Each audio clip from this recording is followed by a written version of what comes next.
So years ago, I had a really good friend who was hilarious, and he spoke fluent Spanish. And somebody, I don't remember who it was, asked him, "Hey, how do you learn how to speak Spanish?" And he said, "Oh, it's easy. I can teach you to learn in 3 days. Anyone can learn Spanish 3 days." So he said, when I was a kid, my parents took me to Mexico, and I wanted to eat and use the bathroom, so I learned Spanish in 3 days. So I think he was exaggerating. I think. I actually don't know for sure, but he always said that. And it doesn't seem practical that you're going to learn Spanish in 3 days. But his point is very well taken that when you're in real world situations where you need certain skills or abilities, you learn really fast. If you think about driving, you had that little driver's test, like a multiple choice test or something you had to take. And there's probably a class, and there's the booklet that you're supposed to read and learn stuff about driving.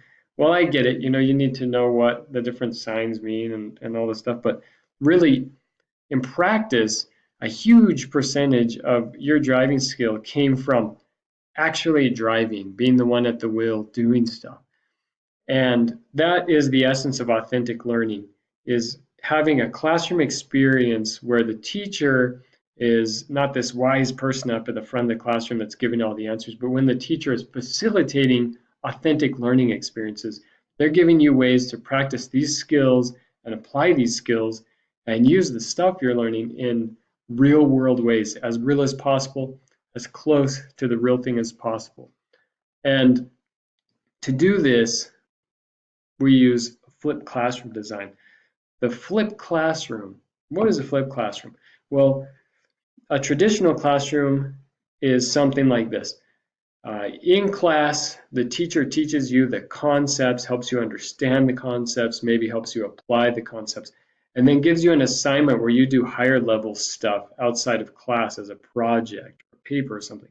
So what ends up happening though is that you're doing the lower level learning stuff like memorize and understand in the classroom with the teacher.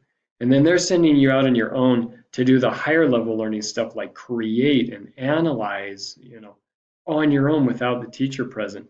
So education researchers got wise to this and said, you know what, this is backwards. We need to flip this. So what the flipped classroom looks like is you learn the concepts and come to understand the concepts, and in the way I run class, apply the concepts to the real world before you set foot in the classroom. Then class time is spent on these authentic learning activities. You're taking those concepts, you're going to need those concepts and to solve real world problems. And we try to get as close as we can to stuff you'll be doing in the real world. So that's the flipped classroom. It's been said that the traditional classroom is lecture in class, homework after class, and the flipped classroom is homework before class, authentic activities during class. And that, to me, resonates and does reflect what you should be prepared to experience. In application, it means that you as a student take on a lot on the front end instead of, in other words, before class, that's where your heaviest workload is going to come. Whereas in a traditional class, maybe you're doing most of your work outside of class after you've sat in a lecture and been taught concepts. Now you're going to go apply. So a couple types of activities that we do. TBL are team-based learning sessions and Harkness discussions. Let's start off with the TBL sessions. So team-based learning, short version, goes like this. You're in a team of about 7 people-ish, usually. You're given a significant real-world problem. Every team's working on the same significant real-world problem. And these are problems that you can't just Google the answer to. Maybe it's stuff nobody knows the answer to. And to me, the more it's like that, the more fun it is. So you've got a significant problem, you're working on the same problem, you have a specific choice to make. You may need to choose, like, which of these 4 options do you think is best or worst, or rank these 15 things, or read this article and write the one sentence that you think most embodies what's happening there. And you'll be on task doing that for about 10 minutes usually as a team. Then we spend the rest of the time as teams discussing, comparing, and contrasting your answers and uncovering those principles that gave rise to your answers and why one answer is maybe better than another answer. So the biggest thing with this is that, I'll see teams sometimes say, oh yeah, B, that's the right answer. We're going with B, and just really quickly decide. And that, in fact, is the complete opposite of what we're looking for. So team-based learning is all about I should say it's not so much about which answer you choose as it is about how you defend your answer. So if you sit down as a team and you say, yeah, B, we're going to go with B, which it should probably be a lot more thoughtful than that, but I'll work with you if not so. B, we're going to go with B. So you should spend the rest of your time saying, why might somebody choose A? And what would we say to those people? What would we say to someone who thinks A is a better answer to convince them that B is a better answer? Why not C? Why not D? And in fact, what happens is a lot of times there is no best answer in the team-based sessions. Sometimes there is a best answer. And in fact, I'll see students go for an answer right away that on its face seems obvious. But in fact, a different answer option is better for a reason that's obvious once you're thinking about the course concepts or really understanding and applying the course concepts. So the tendency to just quickly choose an answer is actually the complete opposite of what we're looking for in these team-based sessions. So you have a significant problem, you're working on the same problem, you make a specific choice, and the final piece is simultaneous reporting. So teams don't influence each other's answers. You make a decision as a team, you're going with it, you're all in, and then you report those answers. That's when we can have a lot of fun comparing. Well, hey, this team said B, or these 4 teams said B, and this team said A. Let's hear why. Convince us of A. Maybe you're the one team sitting alone, but you can convince us that your answer is best because we all overlook something. Or why would somebody say D? Nobody here chose D. D is a good answer. Here's some reasons why. Tell me why you didn't go with that. Tell me why your answers are better. So it's a lot of fun, and students tend to enjoy it quite a bit. Now, the next activity that I mentioned is a Harkness discussion. If you're in a class of 50, 60, or smaller, you're going to do this by actually physically, we're going to move the chairs in the room. You're going to sit in a circle, and it will be like a council. And we're looking for equal participation. Every voice matters. Every voice is heard. There's not a leader in the circle. No one's better or worse. There's no seniority or ranking. Everybody listens to understand. When you give opinions, you give those opinions with support. So that's stupid or you're wrong doesn't help us in the least. In fact, because they're just opinions and everybody has opinions, and so it doesn't really matter. But when you give support, you say, oh, how interesting that you brought that up. I've kind of seen the opposite in some contexts, and this is what happened, and how do you think those fit together? What can we learn from that? So there's this productive, serious interest in coming to a solution rather than trying to prove who's best or what's right. Students love the Harkness discussion.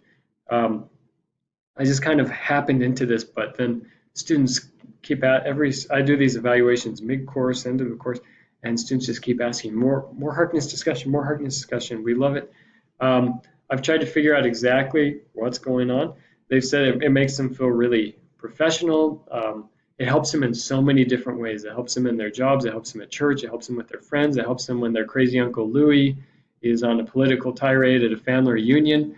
And they come running up to me. I talked to crazy Uncle Louie and we had a productive discussion. And everybody was like, how did you do that? And I said, Harkness discussion. And nobody else knows what Harkness discussion means, but they're like, tell me more about this Harkness discussion. So students have just really appreciated this. And in response to that demand and also the evidence that it's been great for learning. It's really helped students. It's not only engaging, but they walk away with these skills and with the knowledge. They say, the concepts are on their mind all the time from the Harkness discussions, and they'll leave class and just keep thinking about it and go talk about it with other family members or friends or something. outside of class and continue the discussion that we had in class. So it's something that's usually very enjoyable for people, and hopefully it will be for you too. Now, if you're in a class that's bigger than 50 or 60, if you're in a class of 150, 140, we're not going to be able to make a huge circle of 150 people. So in those classes, there will not be formal Harkness discussions where we sit in a circle and run it that way, but we will use Harkness discussion principles. And just to make those principles very clear, they're things like equal participation, respectful communication, productive discussions. We don't go on to something else till we've finished up what we're talking about. And you've probably seen in some of your classes, it's probably terrible to say because there's so many great teachers around, but I do know that in some classes, um, you know, someone will say, "Hey, you know what? I feel bad that there are sometimes when I don't really want to hang out with my grandparents, and we're learning about, you know, these different cultures where they really respect mature or older adults. You know, I feel really bad about that. Should I feel guilty?" And then one student will respond to that, and then another student is like, "I went camping one time and this happened," and then another student says, "Oh, what about this other course-related concept, which is very interesting." And in fact, those other comments that are coming up are very interesting and wonderful, but they're not helping answer the original question. So we're giving the respect to every question that's asked to see it through. And the way we do that is simply by students saying, "Hey, I feel like maybe this is our takeaway. Does everybody agree with that? And are we ready to move on to something else?" And then we'll say yes or no. If we say no, we'll say, "Well, we haven't really resolved this. We'll keep working on that." So it's this very fulfilling, productive way to have a conversation. Lots of fun in the smaller classes to actually be in the circle. You can see everybody's face and really have this great discussion that almost feels one-on-one a lot of times, but in this there's there's this bigger class environment, but it feels so personal and interesting. In a bigger class, it's the same way, even though we're not able to actually form a circle. So there you have it. You've got authentic learning, giving you real world experiences as close as we can through the flipped classroom with specific flipped classroom type activities, TBL sessions, team-based learning sessions, and Harkness discussions or Harkness discussion principles, depending on course size. Thank you very much. I'll see you next time.